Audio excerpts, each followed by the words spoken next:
تمام حاضرین مومن مومنات کی گناہوں کی بخشش کے لیے، روزی میں اضافے کے لیے، مشکلات کے حل ہونے کے لیے بابا سے بلند صلوات اللہم صلی علی محمد وعلی محمد وقبض وامر اللہ ان اللہ بصیر بالعباد استغفر اللہ واسألہ التوبہ لا حول ولا قوة الا باللہ العلی العظیم اعوذ باللہ من الشیطان الرجیم بسم اللہ الرحمن الرحیم رب اشرح لی صدری ویسر لی امری واحلل عقدۃ من لسانی یفقهوا قولی صلوات اللہم صلی علی محمد وعلی محمد پروردگار کے الطاف رحم و کرم اور خصوصی عنایات کے ساتھ اللہ تعالیٰ نے ہمیں توفیق دی کہ ہم نے سورہ تغابن کی تفسیر ختم کی، اور آج انشاءاللہ اس سے اگلا چیپٹر نمبر 65 سورہ طلاق، جس کی ٹوٹل 12 آیات. There are total 12 verses in Surah Talaq, and Talaq means divorce. پہلی 7 آیات جو ہے وہ خود ہی اسی طلاق کے حوالے سے گفتگو کریں گی، اور آخری جو 5 آیات ہیں وہ پروردگار کی حمد و ستائش کے حوالے سے ہیں. اب کیوں اس سورہ کو بیان کیا جا رہا ہے؟ پہلی بات تو یہ ہے کہ ایک ترتیب سے شروع کی ہے، تو ایک سورہ ختم ہو گیا تو آگے والے سورہ ہے.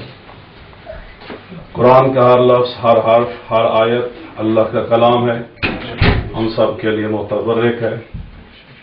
اور پھر پریکٹیکلی بہرحال طلاق ایک ایسی چیز ہے کہ جو کہ معاشرے میں کہیں نہ کہیں، کبھی نہ کبھی کسی نہ کسی کو ضرورت پڑتی ہے. بعضوں کا 2 روش ہوتی ہیں. ایک روش یہ ہوتی ہے کہ انسان ایسی چیز کے جس سے خطرہ ہو یا نقصان دہ ہو اس کے بارے میں جانے ہی نہیں، کیونکہ وہ چیز نقصان دہ ہے اس لیے میں اس کو جاننا ہی نہیں چاہتا. یہ ایک روش ہے. یعنی کبوتروں کے بارے میں کہہ دیتا ہے کہ جب بلی سامنے ہوتی ہے پہ حملہ اور سامنے آنکھیں بند کر لیتے ہیں. یہ ایک روش ہے. دوسری روش یہ ہے کہ انسان ہر وہ چیز جو اس کے لیے مشکلات پیدا کر سکتی ہے یا اس کی مشکلات کا کوئی سالوشن ہے تو اس کے بارے میں علم رکھے. تو بہرحال یہ جو سورہ ہم ڈسکس کرنے جا رہے ہیں، ایک تو یہ ہے کہ سورہ تغابن کے بعد وہ چیپٹر 64 تھا، یہ چیپٹر 65 ہے. اور سورہ طلاق ڈسکس کرنے کا مطلب یہ ہے کہ خود رسول اکرم صلی اللہ علیہ وسلم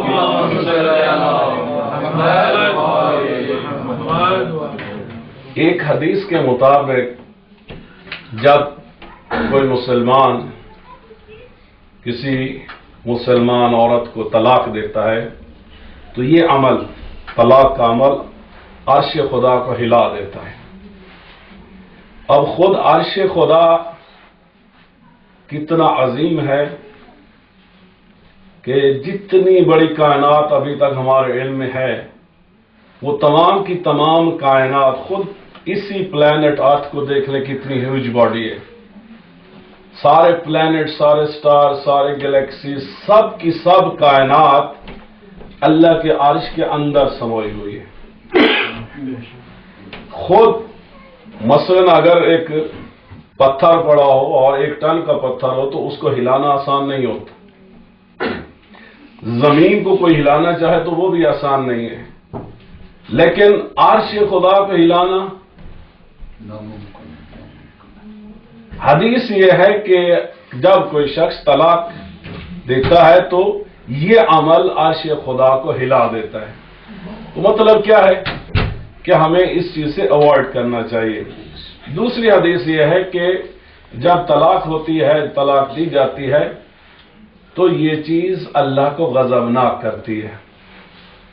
یعنی اللہ جب غضبناک ہوتا ہے تو پھر ظاہر ہے کہ انسان اپنے آپ کو کہیں کا بھی نہیں پاتا. تو ہمیں کوشش کرنی چاہیے کہ وہ کام نہ کریں جس سے ذات پروردگار غضبناک ہو یا جس سے عرش خدا ہل جائے. لیکن ظاہر ہے کہ اسلام نے ہر مسلمان مرد اور عورت کے لیے جب وہ بالغ ہوتے ہیں تو نسل بڑھانے کے لیے یا اس دنیا میں جو ہے ایک صحت مند زندگی گزارنے کے لیے اللہ تعالیٰ نے، اور خود رسول اللہ کی کئی احادیث ہیں کہ وہ شخص جو نکاح نہ کرے وہ میری امت میں سے نہیں ہے. یعنی اسلام کا دار و مدار بھی اسی پر آ جاتا ہے. النکاح سنتی فمن راغب عن سنتی فلیس منی. Doing marriage, this is the sunnah of Rasulullah.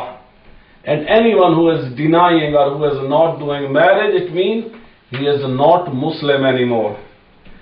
According to other hadith, if there is a bachelor person and there is a married person, worship of a bachelor person, someone who is not married, if he is worshipping whole night, but on the other side, someone who is married and his 2 rakat, so worship of whole night and worship 2 rakat, both are equal.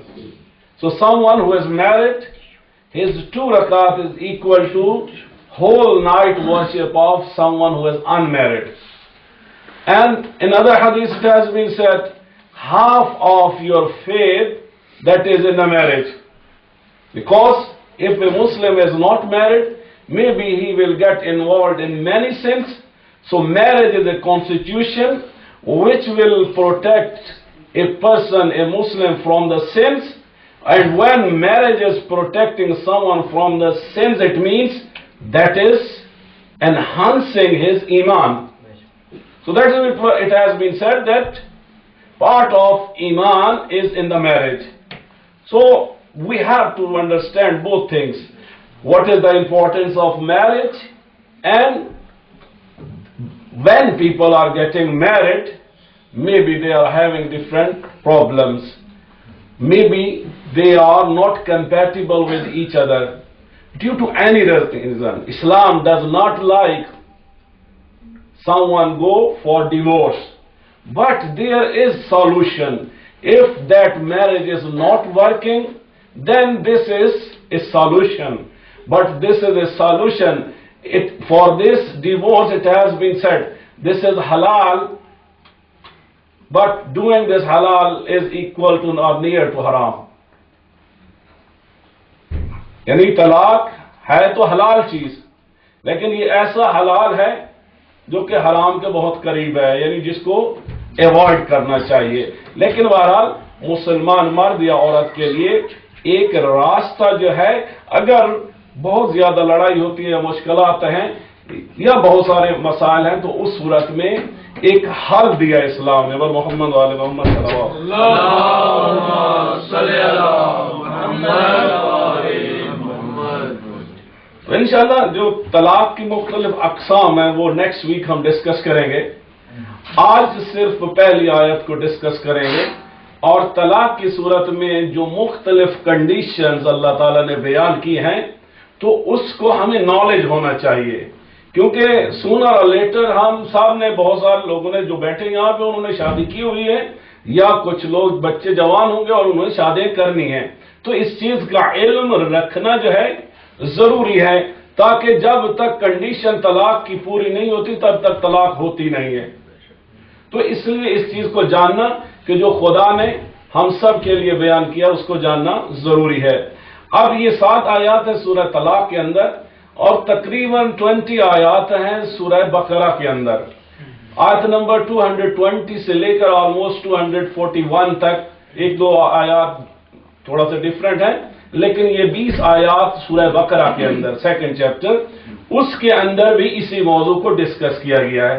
تو اس لیے بہرحال انشاءاللہ آپ تمام لوگ جو یہاں پہ بیٹھے ہیں کوشش کریں گے پورے ہفتے میں وہ 20 آیات بھی سورہ بقرہ کی آیت نمبر 220 سے 240 تک وہ بھی پڑھ لیں، اور یہ 7 آیات بھی پڑھ لیں، تاکہ انشاءاللہ جب بات کریں گے تو بہتر انڈرسٹینڈنگ ہوگی، اور آپ کے جو کوشچن ہوں گے تو ان کے بھی انشاءاللہ آنسر دیے جائیں گے. صلوات پڑھیے.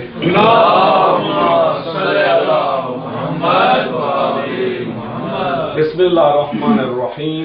یا ایھا النبی، اذا طلقتم النساء فطلقوهن بعدتهن. اس پہلی آیت میں ابتدا ہو رہی یا ایھا النبی، یعنی پہلا مخاطب اس آیت کا خود ذات حضرت محمد مصطفیٰ صلی اللہ علیہ وسلم. لیکن آگے جو ہے وہ جمع کے صیغے استعمال کیے گئے. تو اس کا مطلب ہے کہ صرف رسول اللہ مخاطب نہیں ہے، بلکہ تمام امت بھی اس آیت کی مخاطب ہے. اب ظاہر ہے کہ جو بھی اللہ کا کلام ہے اس کا پہلے مخاطب چاہے نبی کا لفظ ہو یا نہ ہو، پہلے مخاطب رسول اللہ ہوتے ہیں اور اس کے بعد وہی میسج سب امت کے لیے ہوتا ہے. تو یہاں خود رسول اللہ کو مخاطب کیا گیا ہے، لیکن یہ آیت پوری امت کے لیے بھی ہے. ہر وہ شخص جس پہ یہ اس آیت کا اطلاق ہوتا ہے ان سب کو یہ مخاطب کر رہی ہے. اب پروردگار یہ فرماتے یا ایھا النبی، او میرے نبی، او مائی میسنجر، اذا جب، طلقتم النساء کہ جب تم عورتوں کو طلاق دینا چاہو، فطلقوهن بعدتهن. So you have to divorce them at the time of iddat. At the time of iddat. یعنی جب آپ عورتوں کو طلاق دینا چاہو تو طلاق کو عدت کے زمانے میں جاری کرو. عام طور پہ جو ہم نے عدت کا لفظ سنا ہوا ہے وہ یہ ہے کہ جب طلاق ہو جاتی ہے تو 3 ماہ تک عورت کسی اور مرد سے شادی نہیں کر سکتی. اس پیریڈ کو کہتے ہیں عدت. یا شوہر مر جائے تو اس وقت 4 ماہ اور 10 مہینے جو ہے وہ جو عورت ویٹنگ پیریڈ ہے اس کو کہتے ہیں عدت. بیسیکلی یہ لفظ جو عدت ہے یہ عادت سے ہے. اب عادت جو ہے وہ عورتوں میں ہر مہینے ایک مینسٹرل سائیکل ہوتا ہے، اسی کو عادت کہتے ہیں. تو اب جو پہلی شرط ہے طلاق کی وہ یہ ہے کہ at the time of divorce woman should not be in menstrual cycle. یعنی یہ لفظ جو ہے طلقوهن بعدتهن، یعنی وہ اس وقت ماہواری یا جو عادت ہے اس کو مینسٹرل پیریڈ کہتے ہیں، اس وقت یعنی ان دنوں کے اندر طلاق نہیں دینی چاہیے. اس کے بعد جو ٹائم ہوتا ہے اس کو کہتے ہیں عدت. اب یہ ٹائم جو ہے اب جب طلاق ہو جاتی ہے تو اس کے بعد بھی یہی 3 مہینے وہی عادت والے مہینے جو ہے کہ یہ پہلی شرط ہے طلاق کی. اب اگر کوئی عورت پریگننٹ ہے یا مینسٹرل پیریڈ میں ہے تو اس وقت طلاق نہیں ہو سکتی، ان کو انتظار کرنا چاہیے. وَأَحْصُوا الْعِدَّةَ، اور پھر اس احسو احساس سے ہے. احساس کا مطلب ہے کاؤنٹ کرنا، شمار کرنا، حساب رکھنا. کہ وَأَحْصُوا عدتا، کہ اس عدت کو شمار کرو، یعنی ان دنوں کو شمار کرو، یعنی اس کا حساب کتاب رکھو کہ کب شروع ہوا کب ختم ہوا، پتہ ہونا چاہیے. بیسیکلی جو ہے یہ احسو یا احسا جس لفظ سے نکلا ہے اور اس کا مطلب ہوتا ہے پیبل، چھوٹے چھوٹے جو پتھر ہوتے ہیں. پرانے زمانے میں لوگ کوئی چیزیں گننے کے لیے یا دکاندار حساب و کتاب رکھنے کے لیے وہ کیا کرتے تھے، پتھری چھوٹی چھوٹی پتھریاں جو ہے سنگریزے جو ہے وہ رکھتے تھے اور ان کے ذریعے کاؤنٹ کیا کرتے تھے. تو وہی لفظ جو اس کاؤنٹنگ کے لیے استعمال ہوا ہے وہی احسو یا احسا جو ہے اسی سے یہ چیز نکلی ہے کہ اس ٹائم کا، اس دنوں کا، اس پیریڈ کا جو ہے وہ حساب رکھو. یہ مرد بھی حساب رکھے اور عورت بھی حساب رکھے. وَاتَّقُوا اللَّهَ رَبَّكُمْ، اور اے مردوں اور عورتوں اللہ سے ڈرو، اپنے رب کے سامنے تقوی اختیار کرو، یعنی اپنے رب کا خوف کرو. یعنی طلاق دیتے وقت کیا کرو، خوف خدا رکھو، ڈرو. آسانی سے اس سے گزر نہیں جاؤ، آسانی سے اس پر عمل نہیں کرو، نہ کوئی ڈیمانڈ کرے نہ کوئی عمل کرے، یعنی اللہ کا خوف دل میں رکھو۔ لا تخرجوہن من بیوتہن، یہ بہت امپورٹنٹ ہے، جو کہ عام طور پہ ہمارے معاشرے میں یہ چیز نہیں ہوتی ہے، لیکن اللہ کی کمانڈمنٹ ہے۔ اللہ تعالیٰ کہتا ہے کہ جب تم طلاق دے رہے ہو، اب عدت ہے 3 مہینے، تو اس عدت والے وقت میں مرد بھی شمار کرے عورت بھی شمار کرے، ایک بات۔ دوسری بات یہ ہے لا تخرجوہن من بیوتہن، اپنی عورتوں کو عدت کی مدت میں اپنے گھر سے نہیں نکالو۔ عام طور پہ کیا ہوتا ہے، لڑائی ہوتی ہے، وہ اپنے کہیں اور، مرد اپنے کہیں اور کہیں دوسری جا کے تیسری جگہ کسی مولوی کو بلا کے یا عدالت میں جا کے طلاق دے دی جاتی ہے۔ اللہ کیا کہتے ہیں کہ اس طلاق کو ہونا بھی اسی گھر میں چاہیے اگر ہوتی ہے۔ دوسری بات، طلاق کے بعد مرد اپنی بیوی کو جس گھر میں رہ رہی ہے اس سے نہ نکالے، وہیں پہ رہے 3 مہینے، طلاق کے بعد بھی اسی شوہر والے گھر میں رہے۔ ولا یخرجن، ایک طرف مردوں کو حکم دیا ہے لا تخرجوہن من بیوتہن، کہ مرد عورتوں کو ان کے گھروں سے نہ نکالیں، اور عورتوں کو کیا حکم ہے ولا یخرجن، اور عورتیں بھی اس گھر سے نہ نکلیں۔ اب اس میں فلسفی کیا ہے؟ 3 مہینے جب مرد اور عورت ایک ہی گھر میں رہیں گے اور ممکن ان کے بچے بھی ہوں گے، اب طلاق رجعی کی یہ ہے کہ اگر مرد کچھ بھی نہ کہے، کچھ اظہار بھی نہ کرے، اگر عورت پہ ہاتھ رکھ دے تو بس وہ طلاق ختم، وہ میاں بیوی کے طور پہ رہ سکتے ہیں۔ اب دوسری بات یہ کہ عام طور پہ کہا تھا نا 3 طلاق، یہ 3 طلاق ایٹ اے ٹائم 3 دفعہ کہنے سے نہیں ہوتی، یعنی ایک وقت میں ایک ہی طلاق ہوتی ہے، اس کو 3 دفعہ تکرار کرنے کی بھی ضرورت نہیں ہے۔ اب یہ 3 طلاقیں کیسی ہوتی ہیں؟ مثلا ایک دفعہ طلاق ہو گئی، اب وہ طلاق رجعی تھی، تو مثلا طلاق ہو گئی، اب 1 مہینے بعد 2 مہینے بعد 3 مہینے بعد اگر میاں بیوی چاہتے ہیں کہ دوبارہ میاں بیوی کے طور پہ رہنا شروع کر دیں تو وہ رہ سکتے ہیں، اس میں کسی بھی چیز کی انوالومنٹ کی ضرورت نہیں ہے، نہ نکاح کی ضرورت ہے نہ حلالے کی ضرورت ہے۔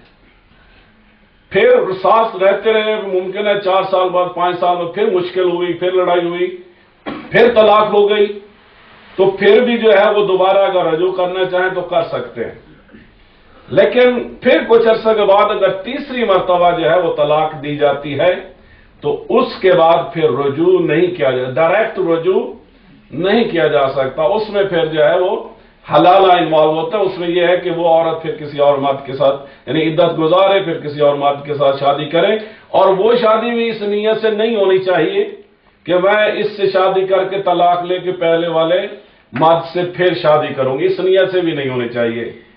بہرحال وہ شادی ہو جائے، اور ان کیس ان کے درمیان پھر طلاق ہو جاتی ہے اور پہلے والا مرد پھر چاہتا ہے کہ وہ اس عورت سے شادی کرے تو تب وہ ہو سکتی ہے۔ اب یہاں فقہ حنفی اور فقہ جعفری کے اندر مین فرق جو ہے وہ یہی ہے کہ فقہ جعفری کے اندر طلاق کے لیے عورت اگر مینسز میں طلاق نہیں ہو سکتی ہے، عورت حاملہ طلاق نہیں ہو سکتی ہے، گواہ موجود نہیں ہے طلاق نہیں ہو سکتی ہے، غصے کی حالت میں یا نشے کی حالت میں کہا گیا تو طلاق نہیں ہو سکتی ہے۔ طلاق کے لیے طلاق کے عربی میں صیغے پڑھنا بھی ضروری ہے، اور طلاق کے وقت کم از کم 2 گواہ کا ہونا بھی ضروری ہے۔ اگر یہ ساری کی ساری شرائط موجود ہوں تو تب طلاق ویلڈ ہوتی ہے، وہ بھی 1 طلاق۔ اگر اس کے بعد رجوع کرنا چاہتے ہیں تو رجوع کر سکتے ہیں۔ یہاں پہ جو ہے اگر صرف لفظاً غصے میں یا نشے میں، مثلا فقہ حنفی میں یہ ہے کہ غصے کی حالت میں یا نشے کی حالت میں کوئی 3 دفعہ لفظ طلاق کہہ دیتا ہے تو طلاق ویلڈ ہو جاتی ہے، تو وہ چیز جو ہے وہ فقہ جعفری کے اندر، حتیٰ کہ قرآن کی بھی جو آیات ہیں وہ بڑی کلیئر ہیں کہ جو کہ ہمارے فقہ کے اندر ہے وہ ساری شرائط قرآن کی آیات میں بھی اسی طرح موجود ہیں۔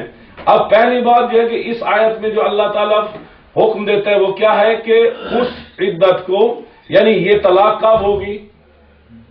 عدت کے دنوں میں ہوگی، ایک پہلی شرط۔ دوسری شرط، جب آپ نے طلاق دے دی تو پھر یہ جو عدت کا ٹائم ہے، نہ تو مرد عورت کو گھر سے نکالے اور نہ عورت خود اس گھر کو چھوڑ کے چلی جائے، لیکن ایک ایکسیپشن ہے۔ اب وہ ایکسیپشن کیا ہے؟ الا ان یاتینا بفاحشۃ مبینۃ، ایک ایکسیپشن ہے کہ اگر عورت فاحشہ ہو اور وہ بھی اوپنلی گناہ کرے۔ اب یہاں پہ جو ہے وہ عام طور پہ فاحشہ بہرحال وہ عورت کی جو خیانت کرے اس حوالے میں استعمال ہوتا ہے، لیکن یہ ہے کہ ممکن ہے کہ اس گھر میں رہتے ہوئے گھر والے افراد کے ساتھ اگر ہر وقت لڑائی جھگڑے ہوں یا مسائل بہت زیادہ ہوں کہ اس رہنے سے وہاں پہ اور زیادہ گھر کے حالات خراب ہوں، تو ممکن ہے یہ ایکسیپشن ہے کہ ایسے لڑائی جھگڑے کے جس میں سارا گھر ہی برباد ہو جائے ان 3 مہینوں میں، تو ایسی صورت میں تو عورت خود چلی جائے یا مرد کہہ دے کہ چلی جائے۔ لیکن جو اسلام کے اندر ترجیح ہے، جو حکم خدا وہ یہی ہے کہ مرد بھی اور عورت بھی کوشش کریں کہ اگر طلاق ہو بھی جاتی ہے تو عدت کا وہ پیریڈ جو ہے وہ جس گھر میں عورت پہلے رہ رہی تھی اپنے شوہر کے گھر میں، اسی گھر میں وہ رہتی رہے۔ صلوات پڑھی۔ اللہم صلی علی محمد وآلِ محمد۔ وَتِلْكَ حُدُودُ اللَّهِ، اور یہ اللہ کی حدود ہے۔ یہ جہاں بھی سورہ بقرہ کے اندر یہاں اللہ تعالیٰ نے جب بھی طلاق کے مسائل کے حوالے سے گفتگو کی ہے تو اللہ تعالیٰ یہ فرماتا ہے کہ یہ اللہ کی حدود ہے۔ اب ایک جو پیچھے اللہ سے فاحش ہے، اگر وہ چیز انوالو ہو تو حدود، ایک تو حدود ہوتی ہے پنشمنٹ کے حوالے سے، دوسری حدود یہ ہے کہ لیمٹس ہیں۔ اللہ تعالیٰ فرما رہا ہے کہ مرد مسلمان، مرد عورت کو کہ یاد رکھو، اپنے دلوں کے اندر خوف خدا رکھو، اللہ کی حدود کو کراس نہ کرو۔ یعنی اللہ کی حدود کو کراس کرنے کا کیا مطلب ہے کہ ایک دوسرے پر ظلم نہ کرو، کیونکہ آگے اللہ تعالیٰ یہی فرماتے ہیں وَتِلْكَ حُدُودُ اللَّهِ وَمَنْ يَتَعَدَّ حُدُودَ اللَّهِ فَقَدْ ظَلَمَ نَفْسَهُ، اور جو تعدی کرتا ہے اللہ کے حدود کی تو اس نے اپنے آپ پر ظلم کیا ہے۔ اب تعدی یعنی حد سے بڑھ جانا، تجاوز کرنا۔ اب اللہ نے جو باؤنڈریز قائم کی ہوئی ہیں، اگر کوئی ان باؤنڈریز کو کراس کر جاتا ہے تو اس کا مطلب کہ اس نے تعدی کی، اس نے اس حدود کو تجاوز کر دیا، باہر نکل گیا، یعنی اللہ کا خوف اس کے دل میں نہیں تھا۔ اور جو بھی حدود کو تجاوز کرتا ہے، حدود اللہ سے نکلتا ہے، تو حقیقت میں وہ اپنے آپ پر ظلم کر رہا ہوتا ہے۔ اور پھر اللہ فرماتا ہے لا تدری لعل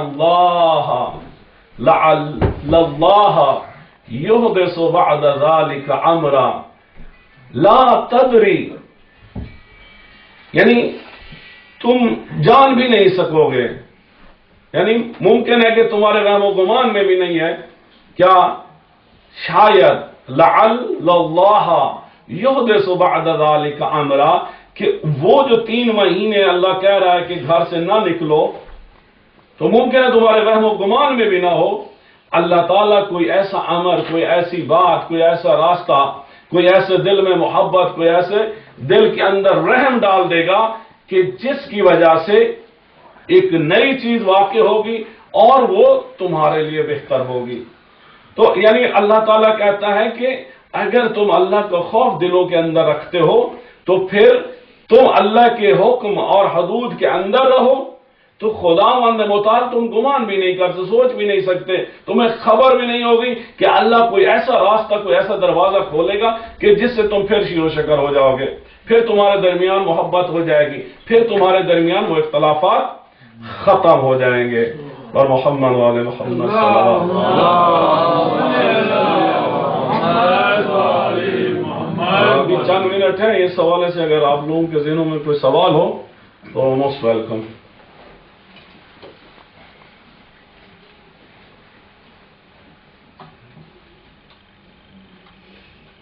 ہاں جی، سوال پوچھنے والوں کے لیے صلوات پڑھ دیں۔ اللهم صل علی محمد وآل محمد۔ اور ایک طلاق دی اس نے تو پھر اس کے بعد 1 مہینے کا پھر اسے دوسری طلاق دینی ہوگی اگر اسے رجوع نہیں کیا تو؟ نہیں بس وہ طلاق ہو جاتی وہ ہے، ایک ہی طلاق وہ ایک ہی دفعہ جو سیگا پڑھ دیا جائے عربی میں تو وہ ہو جاتی ہے، لیکن اگر وہ رجوع کرنا چاہیں 3 مہینے میں تو کر سکتے ہیں، یعنی اگر عورت نے شادی نہیں کی تو کبھی بھی کر سکتے ہیں، لیکن 3 مہینے گزر جائیں پھر عورت کسی اور کے ساتھ شادی کر سکتا ہے، لیکن عورت نے اگر شادی نہیں کی 3 مہینے تو بعد بھی 3 مہینے کے بعد بھی وہ رجوع کر سکتا ہے، کوئی ویٹ لمٹ نہیں ہے، 5 سال بھی 4 سال بھی، یعنی 3 مہینے کے بعد عورت آزاد ہے اگر شادی کرنا ہاں شادی کرنا چاہے تو، یعنی یہ عدت مینلی یہی ہوتی ہے۔ اب یہ عدت کس لیے ضروری ہوتی ہے؟ ایک تو یہ ہے کہ یعنی اولاد کے حوالے سے اسلام بہت کیئرفل ہے کہ اولاد مشخص ہو کہ ماں باپ کون ہیں، حلال ذاتی اولاد ہو، اور پھر اولاد کے بھی حقوق ہیں انہیریٹنس میں اور باقی سب چیزوں کے حوالے سے۔ تو اس لیے اب اگر ظاہر ہے کہ عورت حاملہ ہو تو حمل کے دوران بھی طلاق نہیں ہو سکتی۔ اب اگر ظاہر ہے کہ جب طلاق ہوتی ہے تو جو مسائل ہوتے ہیں ایک تو ایموشنل مسائل ہوتے ہیں، جو میاں بیوی ساتھ رہتے ہیں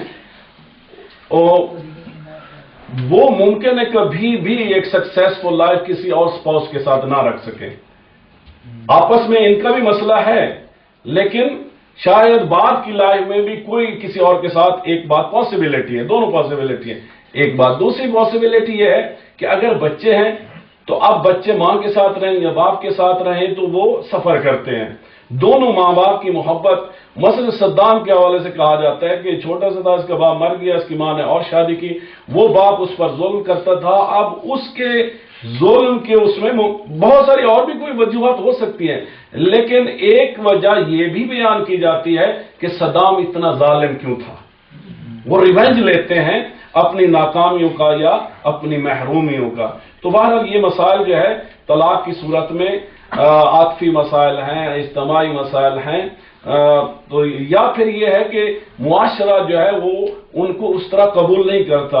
بعض معاشرے میں تو بہرحال آج کل ایک وہ چیز بن چکی ہے، روٹین کی چیز ہے طلاق، لیکن ہمارے معاشروں میں جو ہے کسی کو طلاق ہو جائے چاہے مرد ہو یا عورت تو ان کے پاس شادی سے پہلے والی پاسبلٹی نہیں ہوتی، چوائس نہیں ہوتا۔ چاہے مرد رشتے کے لیے جائے تو کہتے ہیں کہ اس نے طلاق دی ہے تو کوئی مسئلہ کچھ یا مطلب آئندہ والوں کے لیے بھی پرابلم ہو سکتا ہے، جب عورت کو طلاق ہو جاتی تو تب بھی اسی طرح کی باتیں جو ہے وہ سوچی جاتی ہیں، اس لیے یہ ایک ایسا آپشن ہے کہ جس کی طرف نہیں جانا چاہیے۔ اور کوئی سوال؟ جی جیسے آپ نے فرمایا کہ قرآن میں اللہ نے آیت کی طرف سے آیت اتری ہے طلاق کی، تو اس کے بارے میں سنی شیعہ میں اختلاف پھر کیسے ہو گیا کہ ترجمہ کی وجہ سے وہ تفسیر کرتے ہیں اس کی وجہ سے اختلاف ہوتا ہے؟ کیونکہ جیسے آپ بتا رہے ہیں کہ ہمارے ہاں جو ہے 3 طلاقیں ہیں لیکن اس میں وقفہ ہے، پہلے 1 طلاق پھر دوسری کہ بھائی صلح ہو جائے، لیکن سنی جو ہمارے جو بھائی ہیں ان کے ہاں تو ایسے ہے کہ 1 دفعہ 3 دفعہ طلاق کیا دی تو ہو گئی۔ تو یہ اختلاف جو ہے نا یہ سنی شیعہ میں، یہ قرآن تو آیت تو خدا کا قرآن تو کتاب تو ایک ہی ہے، دیکھیں اس میں اختلاف کیسے؟ اب یہ ہے کہ قرآن رسول اللہ پہ جی ہر آیت کی تفسیر خود رسول اللہ نے بیان کی ہے، بتائی ہے۔ اب سننے والے ہم نے سارا دین لیا ہے اہل بیت سے، بے شک اب ان کے پہلے وہ ہیں کہ جو قرآن کے نازل ہونے سے پہلے بھی رسول اللہ کے ساتھ تھے، جب سارا نازل ہو تب بھی ساتھ تھے، بعد میں بھی ساتھ رہے۔ حضرت علی علیہ السلام ان سے لے کر امام زمان علیہ السلام تک قرآن پاک کی جس لفظ کی جس آیت کی تفسیر یا معنی کوئی ایک امام بتاتا ہے، باقی امام بھی وہی بتاتے ہیں۔ دوسری طرف ظاہر ہے کہ اصحاب تھے مختلف لیول کے، علم کے حوالے سے، کلچر کے حوالے سے، یا بعض چیزیں جو ہے جان بوجھ کے تبدیل بھی کی گئی۔ مثلا آپ یہی دیکھ لیں کہ نماز سب مسلمان ہاتھ کھول کے پڑھتے تھے، امام مالک نے بھی کہا کہ میں اہل مدینہ کے اس پہ جیسے وہ پڑھتے ہیں ویسے وہ کروں گا، لیکن بعد میں نماز ہاتھ باندھ کے شروع ہو گئی، اور آج زیادہ تر لوگ ہاتھ باندھ کے پڑھتے ہیں، اس لیے کہ میڈیا ان کے ساتھ تھا، حکمران ان کے ساتھ تھے، طاقت ان کے ساتھ تھی، جیسے انہوں نے چاہا ویسے بنا لیا. پھر ایک اور چیز جو ایڈ کی گئی وہ ہے قیاس. تو اس قیاس کی وجہ سے بہت سارے مسائل میں جو ہے وہ اختلاف آ گیا. اب وضو کی آیت بڑی کلیئر ہے. دو چیزیں ہیں کہ جس کے بارے میں لفظ استعمال ہے فاغسلوا، یعنی واش کرو، چہرے کو واش کرو، ہاتھوں کو واش کرو. فاغسلوا کا لفظ آگے ہے وامسحوا، سر کو مسح کرو اور پاؤں کا مسح کرو. لیکن اب اس میں بھی مسلمانوں میں اختلاف ہے. یعنی لفظ دو ہیں، ایک فاغسلوا میں جو ہے چہرے اور ہاتھوں کو دھونا ہے، وامسحوا برؤوسکم وارجلکم الی الکعبین، اور سر کا مسح ہے اور پاؤں کا مسح ہے. لیکن اب ہم نے کیا کیا کہ جس طرح قرآن کہتا ہے ویسے لے لیا. اب اور کچھ برادران ہیں وہ کیا کہتے ہیں کہ یہاں پہ جو ہے وہ وامسحوا برؤوسکم یعنی سر کا تو مسح کرو، اور آگے وہ کہتے ہیں یہ جو واو ہے یہ پیچھے فاغسلوا کی طرف چلی جاتی ہے. اگر واو جو عطف ہوتی ہے وہ پیچھے بھی جاتی ہے تو اس کے فوراً پہلے جو ہے وہ بات کس کی ہے؟ رؤوسکم ہے، اور وہ بھی وامسحوا کے ساتھ ہے. بہرحال اب جس طرح کسی نے اڈاپٹ کر لیا اب اس کو وہ جسٹیفائی کرتے ہیں. لیکن آپ دیکھیں گے کہ فقہ جعفری قرآن کے بہت نزدیک ہے. جس طرح قرآن بیان کرتے ہیں اسی طرح فقہ جعفری کے احکام ہوتے ہیں. ہاں جی، صرف یہ پوچھنا ہے کہ آپ نے جو بیان فرمایا اس میں یہ کہ مرد کے حقوق یہ ہیں، مرد جو ہے وہ ڈیورس کر سکتا ہے، مرد یہ تو عورت کے بھی کچھ رائٹس ہیں کہ نہیں ہے؟ اسلام کیا کہتا ہے؟ جی میں نے آپ کی خدمت میں عرض کیا کہ انشاءاللہ نیکسٹ ویک میں جو طلاق کی اقسام بیان کروں گا کہ کتنی قسم کے طلاقیں ہیں، ان میں سے کون سی طلاقیں مرد وہ کر سکتا ہے، کون سی جو ہے وہ عورت کو اختیار دیا گیا. کلی طور پہ یہ ہے اسلام کے اندر شادی کرنے کا آپشن اور اختیار اسلام نے عورت کو دیا ہے. جب نکاح ہوتا ہے تو آفر عورت کی طرف سے ہوتی ہے، مرد اسے قبول کرتا ہے. جب تک عورت راضی نہ ہو، آفر نہ کرے، تب تک نکاح نہیں ہو سکتا. لیکن طلاق چونکہ پھر نکاح کے بعد مرد پہ نان و نفقہ ہوتا ہے اور کچھ امور میں جو ہے مرد کی اجازت کے بغیر عورت کچھ کام نہیں کر سکتی، تو اس لیے طلاق میں مین اتھارٹی مرد کے پاس ہے. لیکن ایسا نہیں ہے کہ عورت کو بھی اختیار نہیں دیا گیا. تو انشاءاللہ نیکسٹ ویک جو ہے اس میں گفتگو ہوگی. اگر مولانا نان و نفقہ جو ہے وہ عورت کما رہی ہے اور مرد جیسے گھر جمائی ہوتے ہیں وہ بیٹھے ہوتے ہیں، وہ کام کا کچھ نہیں کرتے، بینیفٹس وغیرہ پہ بیٹھے رہتے ہیں، تو اس میں پھر جو حقوق ہیں پھر وہ عورت کے پاس مرد والے ہونے چاہیے، کیونکہ کام تو اس کو کھانا پہنچا رہی ہے، اس کو سارا کچھ دے رہی ہے. دیکھیں ایسا نہیں ہے کہ جب عورت تک کے باہر اگر کام نہ کر رہی تو کام نہیں کرتی، گھر میں رہ کے بھی کام کرتی ہے، گھر میں رہ کے بھی کام کرتی ہے، حتیٰ کہ بچوں کو پالنا، کھانا پکانا، ان سب چیزوں کو آپ کسی کو پے کر کے کریں تو اچھا خاصا وہ ہوگا. تو یہ ایک تقسیم کار ہے اسلام کے اندر. اب نان و نفقہ کی جو بات ہوتی ہے وہ یہ ہوتی ہے، اس میں مین جو چیز آتی ہے وہ یہ ہے کہ گھر پرووائڈ کرے، یعنی چھت پرووائڈ کرے مرد، اور اس کے بعد جو ہے وہ یہی روٹی پانی جو خرچہ ہے یہ مرد پرووائڈ کرے. اب یہ دو چیزیں ہیں. اگر عورت بھی کام کرتی ہے، عورت مرد کی اجازت کے بغیر گھر سے باہر نہیں نکل سکتی، لیکن اگر عورت نے کام کرنا ہے تو وہ شادی سے پہلے شرط رکھ سکتی ہے، اور مرد اگر اسے قبول کرتے ہیں تو پھر وہ اسے نہیں روک سکتا. ٹھیک ہے.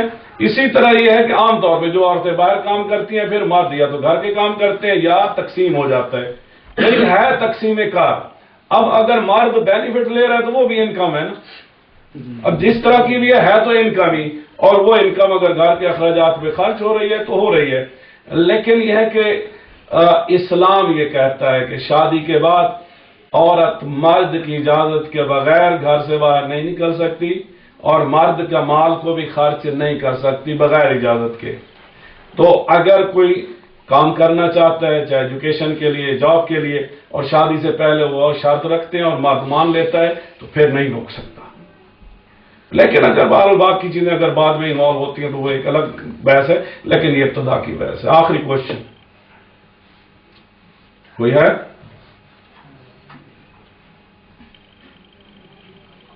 مولانا سلمی کا تو کوئی نہیں کرے گا.